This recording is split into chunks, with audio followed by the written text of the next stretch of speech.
IPL 2026 complete అయిపోయింది. RCB team సక్సెస్ఫుల్గా తమ ఛాంపియన్షిప్ని డిఫెండ్ చేసుకున్నారు. అయితే మనం ప్రతి సీజన్ అయిపోయిన తర్వాత అవార్డ్స్ గురించి ఒక వీడియో చేసుకుంటాం. అంటే మొత్తం ఎన్ని అవార్డ్స్ ఇచ్చారు, ఎవరు ఏ అవార్డు గెలుచుకున్నారు, అలాగే ఎటువంటి రికార్డ్స్ బ్రేక్ చేశారు, ఇలాంటి ఇంట్రెస్టింగ్ విషయాలన్నీ కూడా మాట్లాడుకుంటూ ఉంటాం. సో దీంతో ఎప్పట్లానే ఈ వీడియోలో అయితే మనం అవార్డ్స్ గురించి మాట్లాడుకుందాం. మరి ముఖ్యంగా 15 ఏళ్ల కుర్రాడు వైభవ్ సూర్యవంశీ అవార్డ్స్ అన్నీ తుడిచిపెట్టుకుని పోయాడు భయ్యో. అసలు 15 ఏళ్ల వయసులో మనం స్కూల్లో ఒక చిన్న అవార్డు వస్తేనే చంకలు బాధేసుకుంటాం. అలాంటిది వైభవ్ సూర్యవంశీ అతిపెద్ద T20 క్రికెట్ లీగ్లో ఎన్నో అవార్డులు గెలుచుకున్నాడు. ఇన్ఫ్యాక్ట్ తను బ్రేక్ చేసిన రికార్డ్స్ చూస్తే మతిపోతుంది, ఒక బుక్కే రాసేయచ్చు. సో మనమైతే ఈ వీడియోలో వైభవ్ సూర్యవంశీ గెలుచుకున్న అవార్డ్స్తో పాటు అతను నెలకొల్పిన కొన్ని ఇంపార్టెంట్ రికార్డ్స్ గురించి కూడా మాట్లాడుకుందాం. బట్ దానికంటే ముందు కొన్ని మేజర్ అవార్డ్స్ గురించి మాట్లాడేసుకుందాం.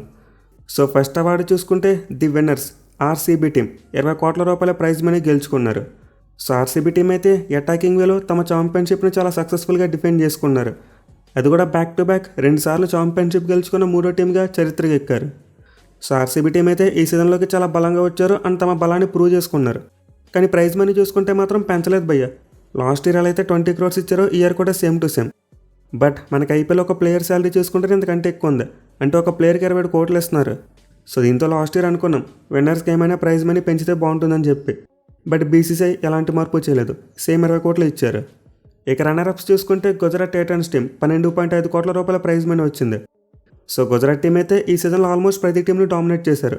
బట్ ప్లే ఆఫ్స్కి వచ్చేసరికి మాత్రం ఆర్సీబీ టీం ముందు కంప్లీట్లీ తేలిపోయారు. క్వాలిఫైర్ 1లో ఘోరంగా ఓడిపోయారు అండ్ ఫైనల్ మ్యాచ్లో కూడా same story. But anyway Gujarat team అయితే డెఫినెట్లీ అంచనాలు తలక్రిందులు చేస్తూ ఫైనల్కి వచ్చారని చెప్పుకోవచ్చు భయ్య. అంటే సీజన్ స్టార్టింగ్లో వాళ్ళ టీం చూసుకుంటే ఫైనల్ గేమ్ వస్తారని అనుకున్నాం. బట్ వాళ్ళకైతే టాప్ ఆర్డర్ పెర్ఫార్మెన్స్ మంచిగానే వచ్చింది. At the same time bowlers అద్భుతంగా రాణించారు. దీనివల్ల గుజరాత్ టీం వాళ్ళకంటే బలంగా ఉన్న టీమ్స్ని కూడా వెనక్కినట్టు మరి ఫైనల్కి వచ్చేసారు. కానీ డెఫినెట్లీ సొంత గడ్డ మీద ఫైనల్ మ్యాచ్ ఓడిపోవడం ఖచ్చితంగా వాళ్ళని డిసప్పాయింట్ చేస్తుంది. ఇక చివరిగా మరో టీం అవార్డు చూసుకుంటే ఆబ్వియస్లీ ఫెయిర్ ప్లే అవార్డు. ఇదైతే పంజాబ్ కింగ్స్ టీంకి దక్కింది. వాళ్ళైతే అందరికంటే టాప్లో నిలిచారు. సో ఈ ఫెయిర్ ప్లే అవార్డు ఎందుకు ఇస్తారో మీ అందరికీ తెలుసు అనుకుంటున్నా. ఒకవేళ తెలియకపోతే చిన్నగా చెప్తా వినండి. సో ఈ టీం అయితే అపోనెంట్ టీం యొక్క ప్లేయర్స్కి రెస్పెక్ట్ ఇచ్చి మంచి స్నేహపూర్వకంగా మ్యాచ్ ఆడతారో వాళ్ళకి అవార్డు వస్తుంది. At the same time match officials and umpires వీళ్ళని రెస్పెక్ట్ చేస్తూ ఆడాలి. సో ఇలా ఏ టీం అయితే క్రమశిక్షణతో రూల్స్ని గౌరవిస్తూ ఆడారో ఆ టీంకి ఫెయిర్ ప్లే అవార్డు వస్తుంది. అండ్ ఈ సీజన్లో చూసుకుంటే పంజాబ్ కింగ్స్ టీం ఈ విషయంలో టాప్లో నుంచి వాళ్ళైతే ఫెయిర్ ప్లే అవార్డు సొంతం చేసుకున్నారు. ఇక ఇప్పుడైతే మనం ఇండివిజువల్ అవార్డ్స్కి వచ్చేద్దాం. సో ముందు orange cap award Vaibhav Suryavanshi గెలుచుకున్నాడు. 10 లక్షల రూపాయల ప్రైజ్ మనీ. సో ఈ సీజన్ ఆసంతం ఈ కుర్రాడి బ్యాటింగ్ ఏ రేంజ్లో కొనసాగిందో నేను ప్రత్యేకంగా చెప్పాల్సిన అవసరం లేదనుకుంటున్నా. 776 రన్స్ కొట్టాడు. అది కూడా 48 average and 237 strike rate. So గతంలో ఆరెంజ్ క్యాప్ గెలుచుకున్న ఏ ప్లేయర్ కూడా అంత భయంకరమైన స్ట్రైక్ రేట్ లేదు భయ్య. ఫర్ ది ఫస్ట్ టైం ఇంత పెద్ద స్ట్రైక్ రేట్తో ఒక ప్లేయర్ ఆరెంజ్ క్యాప్ గెలుచుకోవడం జరిగింది. At the same time Vaibhav Suryavanshi యొక్క ఏజ్ కేవలం 15 సంవత్సరాలు మాత్రమే. దీంతో ఆరెంజ్ క్యాప్ గెలుచుకున్న యంగెస్ట్ ప్లేయర్గా చరిత్రకి ఎక్కేశాడు. ఇన్ఫ్యాక్ట్ తను గెలుచుకున్న ప్రతి అవార్డు కూడా ఈ రికార్డు వర్తిస్తుంది. అంటే తను ఏ అవార్డ్స్ అయితే గెలుచుకున్నాడో అన్ని అవార్డ్స్ కూడా అందుకున్న యంగెస్ట్ ప్లేయర్గా చరిత్రకి ఎక్కేశాడు. సో వైభవ్ సూర్యవంశీ అయితే తను ఆడిన 2వ సీజన్లోనే ఆరెంజ్ క్యాప్ అవార్డు గెలుచుకున్నాడు. ఇక తర్వాత చూసుకుంటే MVP అంటే మోస్ట్ వాల్యుబుల్ ప్లేయర్. సో ఈ అవార్డు అయితే ఈ సీజన్లో ది బెస్ట్ ప్లేయర్కి ఇస్తారు భయ్య. అండ్ ఆబ్వియస్లీ ఈ అవార్డు కూడా సూర్యవంశీకే వెళ్ళింది. 436.5 పాయింట్స్తో అందరికంటే టాప్లో నిలిచాడు. అంటే ఈ సీజన్లో అందరికంటే వాల్యుబుల్ ప్లేయర్ అతనే. సో MVP అవార్డునే ప్లేయర్ ఆఫ్ ద టోర్నమెంట్గా కూడా కన్సిడర్ చేస్తారు. అంటే వైభవ్ సూర్యవంశీ కేవలం 15 ఏళ్ల వయసులోనే ఐపీఎల్ అంటే ఒక పెద్ద లీగ్లో ప్లేయర్ ఆఫ్ ద టోర్నమెంట్గా నిలిచాడు. సో రియల్లీ ఇదైతే ఒక అన్బిలీవబుల్ అచీవ్మెంట్ అని చెప్పుకోవచ్చు. మరి ముఖ్యంగా తను ప్లే ఆఫ్స్ ఆడిన ఆ 2 నాక్స్ని చాలా అంటే చాలా మెచ్చుకోవాలి భయ్య. జనరల్గా ప్లే ఆఫ్ మ్యాచెస్ అంటే చాలా ఒత్తిడి ఉంటుంది, పెద్ద పెద్ద వాళ్ళు కూడా స్ట్రగుల్ అవుతూ ఉంటారు. But Vaibhav Suryavanshi SRH team మీద ఒక మైండ్ బ్లోయింగ్ ఇన్నింగ్స్ ఆడాడు. అండ్ దెన్ ఆ తర్వాత జీటీని కూడా చిత్తకొట్టేయడం చూసాం. ఇన్ఫ్యాక్ట్ ఇప్పటి వరకు ఒక యంగ్స్టర్ ఇలా ఐపీఎల్ ప్లే ఆఫ్స్లో బ్యాక్ టు బ్యాక్ 2 మ్యాచెస్లో 90+ స్కోర్ కొట్టలేదు. ఫర్ ది ఫస్ట్ టైం జరిగింది. అండ్ ఆల్సో వైభవ్ సూర్యవంశీ ఈ 2 ప్లే ఆఫ్ మ్యాచెస్లో కలిసి 19 సిక్సర్లు కొట్టాడు. అండ్ ఇది కూడా ఒక రికార్డే. మెయిన్లీ SRH టీంతో జరిగిన ఎలిమినేటర్ మ్యాచ్లు చూసుకుంటే ఏకంగా 12 సిక్స్లు కొట్టాడు. ఇప్పటి వరకు ఒక ఐపీఎల్ ప్లే ఆఫ్ ఇన్నింగ్స్లో ఒక బ్యాట్స్మెన్ కూడా ఎక్కువ 6లు ఇవే. ప్రీవియస్గా రికార్డ్ శుభ్మన్ గిల్ పేరు మీద ఉండేది, 10 సిక్స్లు కొట్టాడు తన అయితే ఒక ఇన్నింగ్స్లో. సో హై ప్రెజర్ ఉండే ప్లే ఆఫ్ మ్యాచెస్లో అయితే సూర్యవంశీ మైండ్ బ్లోయింగ్ బ్యాటింగ్ చేశాడు. అందుకే తనైతే ఈ సీజన్లో ది మోస్ట్ వాల్యుబుల్ ప్లేయర్గా నిలిచాడు. ఇక వైభవ్ సూర్యవంశీ గెలుచుకున్న నెక్స్ట్ అవార్డు చూసుకుంటే super striker of the season. అంటే ఎవరైతే ఈ సీజన్లో ఎక్కువ స్ట్రైక్ రేట్తో బ్యాటింగ్ చేస్తారో వాళ్ళకి అవార్డు ఇస్తారు. అది కూడా మినిమం 7 మ్యాచ్లు ఆడి 100 బాల్స్ ఫేస్ చేసి ఉండాలి. సో వైభవ్ సూర్యవంశీ అయితే ఈ సీజన్లో మైండ్ బ్లోయింగ్ స్ట్రైక్ రేట్తో బ్యాటింగ్ చేశాడు భయ్య. అసలు 237 స్ట్రైక్ రేట్తో 776 రన్స్ కొట్టడం ఏంటి మామూలు విషయం కాదు. గతంలో ఎప్పుడు కూడా ఐపీఎల్లో ఇలాంటి జరగలేదు, ఫర్ ది ఫస్ట్ టైం జరిగింది. సో వైభవ్ సూర్యవంశీ అయితే ఈ సీజన్లో దాదాపు ప్రతి మ్యాచ్లో కూడా విధ్వంసం చేశాడు. మరి ముఖ్యంగా ఎస్ఆర్హెచ్ టీంకి అయితే చుక్కలు చూపించేశాడు. ఒక మ్యాచ్లో సెంచరీ కొట్టాడు, మరో మ్యాచ్లో 97 రన్స్. ఇన్ఫ్యాక్ట్ లాస్ట్ ఇయర్ కూడా గుజరాత్ టీంకి అగెనిస్ట్గా వైభవ్ సూర్యవంశీ ఒక సెంచరీ కొట్టాడు, అది కూడా కేవలం 35 బాల్స్లోనే. అండ్ ఏడాది ఎస్ఆర్హెచ్ టీంకి అగెనిస్ట్గా చూసుకుంటే 36 బంతుల్లోనే సెంచరీ కొట్టాడు. సో దీంతో ఇప్పుడైతే ఐపీఎల్ చరిత్రలో ది ఫాస్టెస్ట్ సెంచరీ రికార్డ్స్లో చూసుకుంటే వైభవ్ సూర్యవంశీ పేరు 2 సార్లు ఉంది. అంటే క్రిస్ గేల్ తర్వాత సెకండ్ అండ్ థర్డ్ ప్లేస్ అతనే ఉన్నాడు. 35 బాల్స్ ఒకటి, 36 బాల్స్ ఒకటి. సో ఇప్పటివరకు ఐపీఎల్ చరిత్రలో చూసుకుంటే ఏ బ్యాట్స్మెన్ కూడా 2 సెంచరీల 40 బాల్స్ బిలో కొట్టలేదు. ఫర్ ది ఫస్ట్ టైం ఇది వైభవ్ సూర్యవంశీకి మాత్రమే పాసిబుల్ అయింది. ఇన్ఫ్యాక్ట్ ఆ క్రిస్ గేల్ ఫాస్టెస్ట్ సెంచరీ రికార్డును కూడా బ్రేక్ చేసి ఉండేవాడు. బట్ అన్లకీగా 97 దగ్గర అవుట్ అయిపోవడం చూసాం.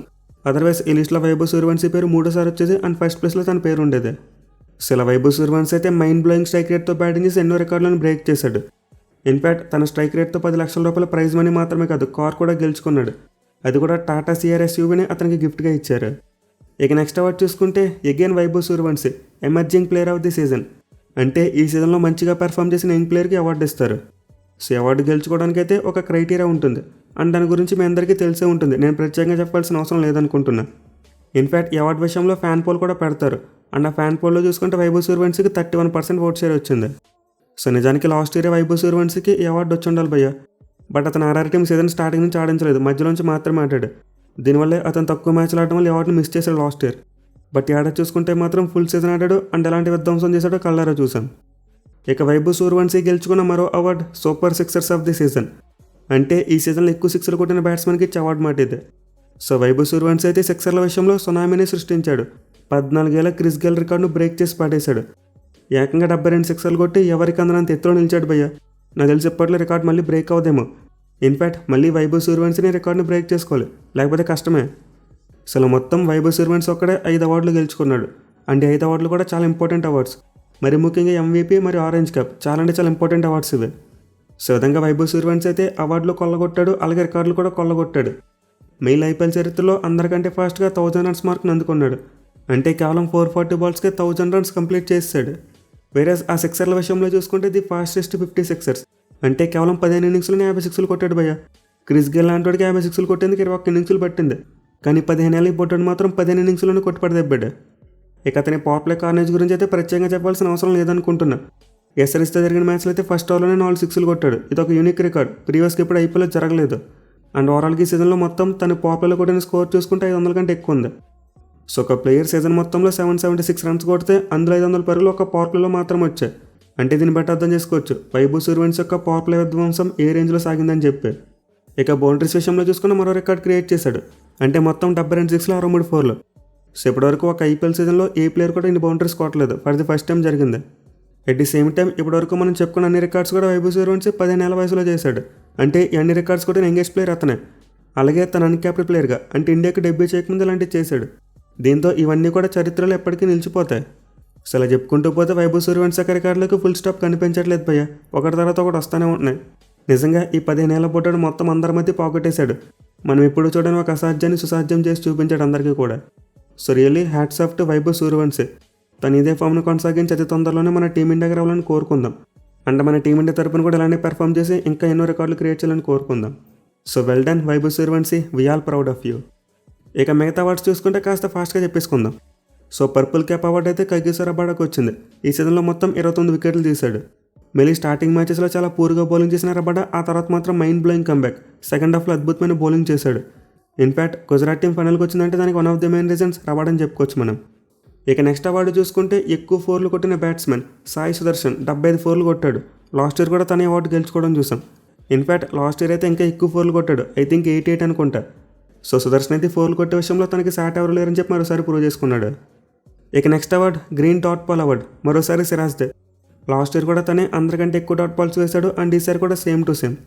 ఇన్ఫ్యాక్ట్ ఈ సీజన్లో తన డాట్ బాల్స్ సంఖ్య ఇంకా పెరిగింది, 172 డాట్ బాల్స్ వేశాడు. సో దీంతో సిరాజ్ అయితే ఇండైరెక్ట్గా పర్యావరణాన్ని చాలా రక్షించాడని చెప్పుకోవచ్చు. అంటే ఇప్పుడు సిరాజ్ వేసిన ఒక్కో డాట్ బాల్కి 19 చెట్లు నాటుతారు. ఎందుకంటే ఇది 19th సీజన్ ఆఫ్ ఐపీఎల్ కాబట్టి స్పెసిఫిక్గా 19 పెట్టారు. సో దీంతో సిరాజ్ ఒక్కటి పేరు మీద మొత్తం 3268 చెట్లు అయితే నాటుతారు. ఇన్ఫ్యాక్ట్ సిరాజ్ వేసిన డాట్ బాల్స్కి మాత్రమే కాదు మిగతా వాళ్ళు వేసిన డాట్ బాల్స్ కూడా చెట్లు అయితే నాటుతారు. సో ఇప్పటివరకు మనం చెప్పుకున్న ఇండివిజువల్ అవార్డ్స్లో చూసుకుంటే 2 టీంలే కనిపిస్తున్నాయి. అంటే ఆర్ఆర్ టీం నుంచి వైభవ్ సూర్యవంశీ 5 అవార్డులు గెలుచుకున్నాడు. వేరేస్ గుజరాత్ టైటన్స్ టీం నుంచి చూసుకుంటే 3 డిఫరెంట్ ప్లేయర్స్ అవార్డ్స్ గెలుచుకున్నారు. అయితే the most crucial player of the final match Virat Kohli గెలుచుకున్నాడు. ఫైనల్ మ్యాచ్లో చేజింగ్లో ఒక అద్భుతమైన ఇన్నింగ్స్ ఆడడం చూసాం. ఇన్ఫాక్ట్ తన ఐపీఎల్ కెరియర్లో ఫాస్టెస్ట్ 50 కొట్టాడు. అలాగే ఐపీఎల్ ప్లే ఆఫ్ చరిత్రలో చూసుకున్న ఇది second fastest joint 50. So Virat Kohli అయితే ఫైనల్ మ్యాచ్లో ఒక mind blowing innings Audi for the first time IPL final award గెలుచుకున్నాడు. ఇక ఫైనల్ ఇండివిజువల్ అవార్డు చూసుకుంటే క్యాచ్ ఆఫ్ ది సీజన్ దీని అయితే మనీష్ పాండేకి ఇచ్చారు. సో ఆర్సీబీ టీంతో జరిగిన మ్యాచ్లో చూసాం మనీష్ పాండే బ్యాక్వర్డ్ పాయింట్ పొజిషన్లో అద్భుతంగా డైవ్ చేస్తూ టిమ్ డేవిడ్ క్యాచ్ పట్టాడు. అయితే ఫ్యాన్ పోలో చూసుకుంటే మాత్రం ఈ క్యాచ్కి ఎక్కువ ఓట్ పర్సెంటేజ్ రాలేదు. ముంబై టీం మీద శ్రేయస్ అయ్యర్ పట్టిన క్యాచ్కు ఎక్కువ ఓట్ పర్సెంటేజ్ వచ్చింది. అంటే ఒక్క క్యాచ్కు 42% ఓట్ షేర్ వచ్చింది. వేరేజ్ మనీష్ పాండే క్యాచ్ చూసుకుంటే మాత్రం 8% వచ్చింది. దీంతో చాలామంది కన్ఫ్యూజ్ అవుతున్నారు ఎందుకు శ్రేయస్ అయ్యర్కి అవ్వలేదని చెప్పి. సో దీనికి స్పెసిఫిక్గా చూసుకుంటే అలాంటి అఫీషియల్ రీజన్ అయితే లేదు. బట్ రిపోర్ట్స్ ప్రకారం చూసుకుంటే అవార్డు కేవలం పోల్స్ మీద డిపెండ్ అయి ఉండదంట. Combination of poll and commentary panel base చేసుకుని ఉంటుందంట. అంటే ఈ catch of the season award ఎవరికి వాళ్ళ కామెంటరీ ప్యానల్ కూడా డిసైడ్ చేస్తారంట. సో నిజానికి శ్రేయస్ అయ్యర్ పట్టిన క్యాచ్ అయితే తన పేరు మీద రాదు భయ్య. అంటే క్యాచ్ తను ఫినిష్ చేయలేదు, జేవియర్ బార్ట్లెట్ ఫినిష్ చేశాడు. దీంతో స్కోర్ కార్డులో చూసుకుంటే ఈ క్యాచ్ పట్టుకుంది జేవియర్ బార్ట్లెట్ అనే ఉంటుంది. అండ్ దీనివల్లే కామెంటరీ ప్యానల్ ఈ అవార్డును మనీష్ పాండేకి ఇవ్వాలని చెప్పి డిసైడ్ అయ్యారంట. సో మనీష్ పాండే పట్టిన క్యాచ్ కూడా ఏమాత్రం తక్కువ కాదు, ఒక మైండ్ బ్లోయింగ్ క్యాచ్ అది. చాలా క్విక్గా రిఫ్లెక్ట్ అయి పట్టాడు. కానీ క్యాచ్ పట్టుకున్న టైమింగ్ చూసుకుంటే మాత్రం అంత ఇంపార్టెంట్ కాదు. అంటే అప్పటికి ఆర్సీబీ టీం ఆ మ్యాచ్లో గెలిచేశారు. ఎట్ ది సేమ్ టైం ఈ క్యాచ్ ఎప్పుడు వచ్చింది, సీజన్ చివరిలో వచ్చింది. దీనివల్ల పెద్ద ఎక్కువ పాపులారిటీ పొందలేదు. ఇన్ఫాక్ట్ ఈ క్యాచ్ ఆ పోల్లో చూసుకుంటే సెకండ్ ప్లేస్లో కూడా లేదు భయ్య. సెకండ్ ప్లేస్లో ఫిల్ సాల్ట్ ఆ ఫస్ట్ మ్యాచ్లో పట్టిన క్యాచ్ అయితే ఉంది. బట్ ఎనివే కామెంటరీ ప్యానల్ అయితే మనీష్ పాండేకి అవార్డు ఇవ్వాలని చెప్పి డిసైడ్ అయ్యారు అండ్ అతనికి ఇచ్చారు. అండ్ ఆబ్వియస్లీ ఇది వర్తీ కూడా, ఎందుకంటే మనీష్ పాండే ఒక మైండ్ బ్లోయింగ్ ఫీల్డర్. సో ఓవరాల్గా ఇండివిజువల్ అవార్డ్స్ యొక్క లిస్ట్ అయితే ఇది. ఇక చివరిగా పిచ్ అండ్ గ్రౌండ్కి సంబంధించి చూసుకుంటే 2 అవార్డులు ఇచ్చారు. అంటే ఇప్పుడు ఇచ్చే బెస్ట్ గ్రౌండ్ అవార్డు చూసుకుంటే ఈడెన్ గార్డెన్స్కి దక్కింది 50 లక్షల రూపాయల ప్రైజ్ మనీ. బట్ దీంతోపాటు ధర్మశాల గ్రౌండ్ కూడా అవార్డు ఇచ్చారు 25 lakhs రూపీస్. సేడి మ్యాచ్లు కండక్ట్ చేసిన గ్రౌండ్లో చూసుకుంటే best ground Eden gardens. But 4 లేదా అంతకంటే తక్కువ మ్యాచెస్ హోస్ట్ చేసిన గ్రౌండ్స్లో చూసుకుంటే ధర్మశాల బెస్ట్ గ్రౌండ్గా నిలిచింది. అసలు మొత్తం మనకైతే ఈ సీజన్లో 17 అవార్డ్స్ కనిపించాయి. మరి వీటిలో మీకు ఏ అవార్డు ది బెస్ట్గా అనిపించింది, అలాగే ఏ అవార్డు కాస్త డిసప్పాయింట్ చేసింది కింద కామెంట్ చేసేయండి. Thank you for watching. Have a nice day.